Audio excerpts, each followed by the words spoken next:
I'm Dark Veil, and tonight we uncover the grim truth. I never believed in divine intervention until I saw what the Vatican keeps frozen beneath St. Peter's Basilica. My name is Enzo Bellini. February 3rd, 2025. I'm a refrigeration engineer, 42 years old, and for the past 9 years, I've maintained the climate control systems for what tourists think is just a network of ancient catacombs and storage vaults under Vatican City. They have no idea what's really down there. The call came at 2:14 a.m. Pressure alarm in sublevel 3, section Omega. That section doesn't appear on any tourist map or even most internal Vatican documents. It's listed in the maintenance database as archive storage, restricted ecclesiastical materials, which is technically true if you consider a living thing to be material. Protocol required a Swiss guard escort for any sub-level 3 access, but the guard on duty that night, a veteran named Andreas Keller, was violently ill. Food poisoning, they said later. His replacement was delayed. A voice over the intercom, distorted and anonymous, gave me an authorization to proceed alone.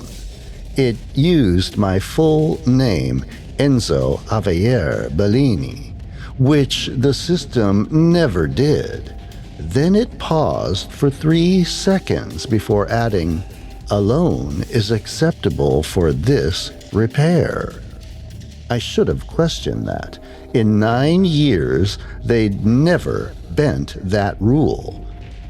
The elevator descent takes 90 seconds. You feel the temperature drop with each level. By sublevel 3, it's cold enough to see your breath despite the heating elements embedded in the walls. The corridor is white stone, lit by LED strips that give everything a surgical brightness. Frost was forming on the walls in patterns that looked almost geometric, like circuit boards or ancient scripts. At the end of the hall is a titanium door with a simple label, Omega Sanctum, custodial access only. My handprint opened it. The room beyond is spherical, about 40 feet across, carved from solid rock and reinforced with some kind of polymer compound I've never been able to identify. The temperature inside is maintained at exactly -22 Celsius, and in the center, sitting on a throne of white stone that seems to grow from the floor itself, is the Shepherd. That's what I've heard it called in whispered conversations I wasn't supposed to overhear. Il Pastore, the Shepherd, though I've always heard it called other things: the Witness, the First Disciple, the Fallen Watcher. It's humanoid, roughly 8 feet tall, impossibly thin, with skin the color of old marble. No hair, no visible gender. Its face is almost human, beautiful even, except for the eyes, completely black from edge to edge. No white, no iris, just depthless obsidian that seems to absorb light. And the wings, God, the wings, not feathered, membranous, like a bat's, but made of something that looks like frosted glass. They're always folded against its back, and in 9 years, I've never seen them move. It sits perfectly still, always. I've monitored it through cameras, through thermal sensors, through every piece of equipment we have. It breathes maybe once every 4 minutes. Its heart, if that's what the faint rhythmic pulse in its chest is, beats 7 times per minute. It never moves, never reacts, never acknowledges the world around it. Until tonight. The pressure valve fix was simple, 5 minutes, but as I was logging the repair on the terminal, a notification flashed across the screen. It was a secure Vatican news feed I didn't normally have access to, probably triggered by some glitch in the system lockout. A single line in Italian: Papal visit to archaeological site Omega 7, Antarctica, confirmed for February 8th.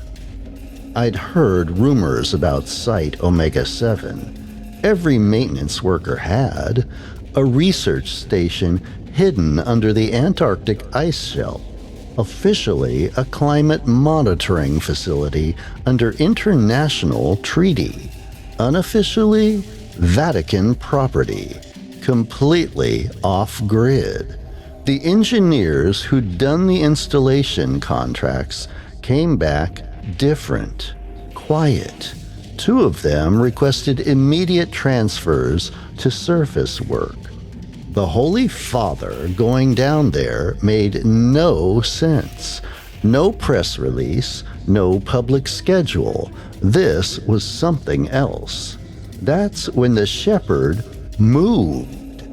Its eyes locked onto me first, tracking me through the glass before its head even turned. Then, slowly, with a sound like ice cracking, its head followed. Those black eyes fixed on me through the reinforced observation glass. Then it stood, unfolding to its full height, and walked toward me. Each step was silent, leaving no mark on the frozen floor. It stopped inches from the glass. This close, I could see details I'd never noticed. Thin veins of silver running under its skin like circuitry. A faint luminescence deep in its chest, pulsing in time with that slow heartbeat. And I realized my breathing had synchronized with its rhythm without me noticing. Then it opened its mouth. The teeth were wrong, too many of them, too uniform, like pearls or stones, and from beneath them came a single drop of liquid. Not saliva, something darker, almost black, with a thickness like oil. It hit the glass and spread, and inside the spreading liquid I saw patterns, geometric, fractal, mathematical in a way that made my head hurt. The door alarm buzzed. Andrea's replacement had arrived. I backed away from the glass, my heart trying to break through my ribs. That drop was still there on the glass, already beginning to freeze into the surface. Inside its frozen geometry, I could swear I saw symbols, not letters, something older. What had I just witnessed? A connection between a secret papal visit to the most remote location on Earth and the first movement in nearly a decade from the Vatican's most classified secret. I knew my life had just changed. The next morning, my security clearance was quietly reduced. I was reassigned to surface level work, basic HVAC for the administrative buildings, nowhere near the sublevels. My supervisor, Cardinal Matthias Reichert, a cold Austrian who never blinked during conversations and always used my full name, began treating me with careful distance. I started noticing a black Alfa Romeo parked near my apartment at odd hours. My phone developed a faint echo on calls. I wasn't Enzo the technician anymore. I was a problem to be managed. I needed proof, real evidence. My only option was the historical archive, a section I'd helped retrofit with humidity control years ago. I knew there was a ventilation connection between the public archive and the restricted Omega files, a crawl space I could access through a maintenance panel in the Manuscript preservation room. It took me 3 weeks to plan it. On February 27th, using an old access card that still worked for non-sensitive areas, I made my move. The crawl through the ductwork was claustrophobic and terrifying. 50 meters in pitch darkness, following a mental map from blueprints I'd memorized. The Omega archive was small, just one climate-controlled vault, and inside a single locked cabinet, old steel, mechanical lock. My grandfather taught me how to pick locks like this, how to feel the pins through the metal. 40 minutes of careful work, and it opened. Inside was a leather folio embossed with a symbol I recognized from Renaissance paintings, a shepherd's staff entwined with thorns. The primary file, November 19th, 1952, field report from the Eternal Ice Expedition. Author, Father Domenico Roselini, Jesuit scientist. Discovery of a biological entity in a subglacial cavity 800 meters below the Antarctic ice shelf. Age of surrounding ice? Over 600,000 years. Final paragraph, handwritten, dated 1954. It has awakened, it speaks without words, calls itself a guardian. Says it was placed here as a seal against something that sleeps below. The Holy Father believes we can control it. I believe we have made a terrible mistake. Photograph attached. Father Roselini standing next to the creature in an ice cave. Date stamp, April 1954. Official Vatican records. Father Roselini died in a climbing accident, Swiss Alps, May 1953. They lied about when he died. Transport Manifest 1955. Asset Omega Prime, transferred from Antarctica to Rome via U.S. military aircraft. Theological Assessment 1959. Entity classified as fallen angel awaiting judgment. Protocol Document 1961.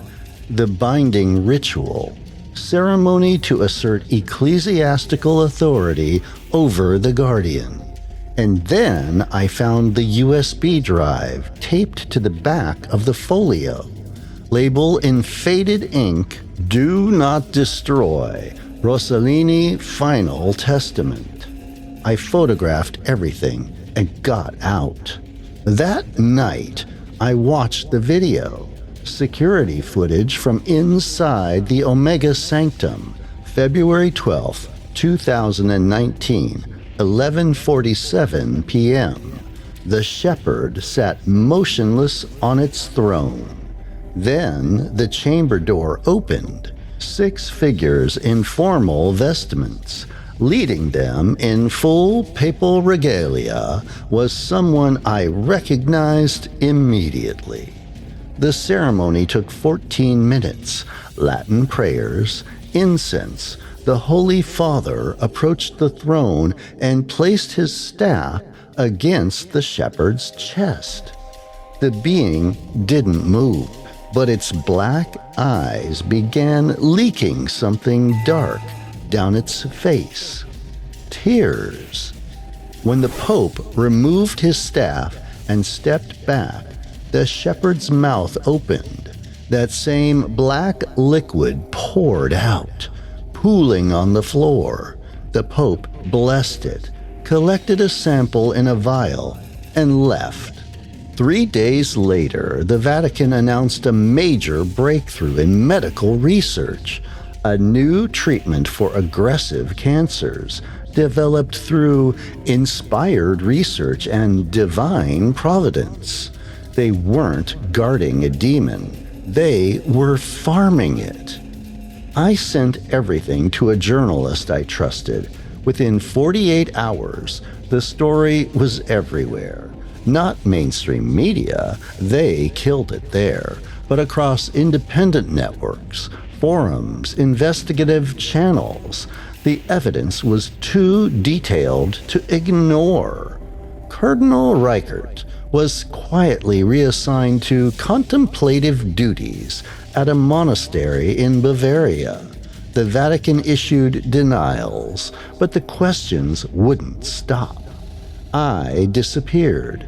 New name, new country, new life. But I still think about the shepherd every day, about what Father Roselini wrote in his final entry, the one I didn't photograph because I was running out of time. It showed me what it's guarding, what sleeps beneath the ice, and now I understand why it weeps. It's not imprisoned to protect us from it. It's imprisoned to protect it from us, because if we knew what was down there, we would try to take it, and if we do, the seal breaks. And when the seal breaks, the Guardian's purpose ends, and something far older than Rome, older than humanity, will finally wake up. He added one more line at the bottom, barely legible. I no longer pray for forgiveness. I pray for ignorance. Last week, I saw a news report. Massive glacial calving events in Antarctica.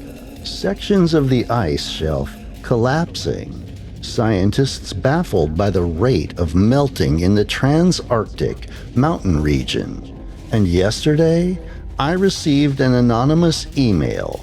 No text, just a photo. It showed the Omega Sanctum, empty. The throne was still there, but the shepherd, gone. And on the floor where it used to sit, written in that same black liquid, a message in perfect Latin. Custodia finita, Pastore domum redit. The watch is ended. The shepherd goes home.